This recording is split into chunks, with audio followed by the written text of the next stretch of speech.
Social Justice Goblin here in my Pro Wrestling Illustrated shirt again. Heritage Legacy! Where's my magazine? Oh, shoot. Shoot. Do I have a Pro Wrestling Illustrated? No. All I got is the Torch. I could like, read the Torch. Ah! Where's my I had a copy of the magazine. Oh, my God. Oh, my God.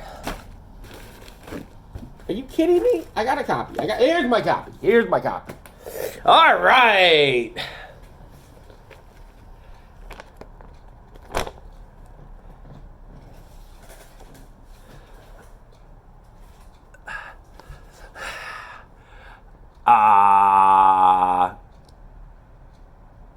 Yep, did it. Yes. Old schoolness achieved. Always wanted to do that. Always wanted to do that, man. In my red t-shirt, reading a Pro Illustrated magazine. And for you that don't know, I'm a huge junkie of wrestling literature. I read a lot about wrestling. It's one of my hobbies. That I've got several books I need to read that I've been neglecting to read. And I got a Torch sitting in my mailbox that I gotta go get and read. I'm lazy about getting my mail. It's like, anyways. So, I mean, Pro Wrestling Illustrated, when I was a teenager, that was like my sweet jam. I mean, every month, I looked for 3 magazines. The Wrestler, Inside Wrestling, Pro Wrestling Illustrated, and there's 5 because the WWF magazine was there too. How I love the WWF magazine. So, wrestling, written wrestling has been a big part of my fandom. So obviously I consume some, but then when I'm done with them, I give them away. I mean, I go, here, you can have these. You know, I'm done. I've read them. I mean, it's always been ethereal with me because I used to, like, after I read the magazine, I would cut it up and put pictures of the wrestlers up on my wall, and do art with it. Make little magazines and stuff. I used to do a lot of, like, art projects with, like, different, like, one time I made on the computer, I made all the wrestling symbols of all the different wrestlers that you saw on TV. I did them on my little Mac and made little icons of all of them.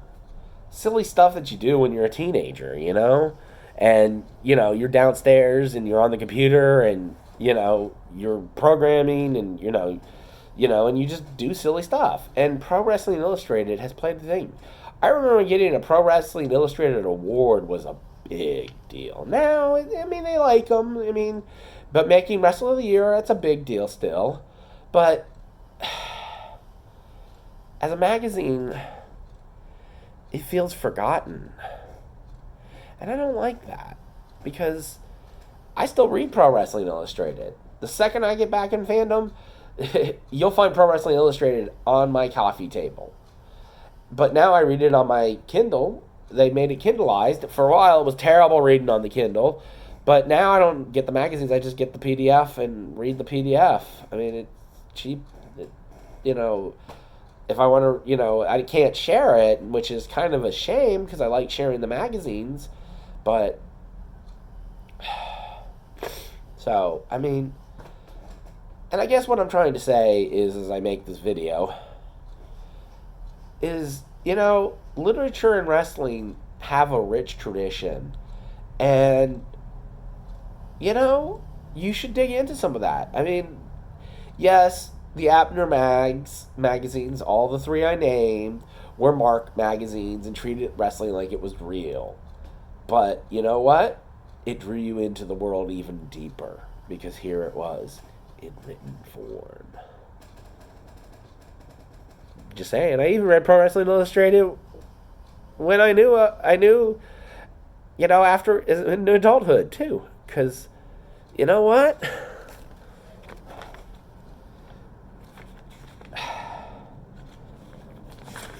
The arena reports, I love reading the arena reports.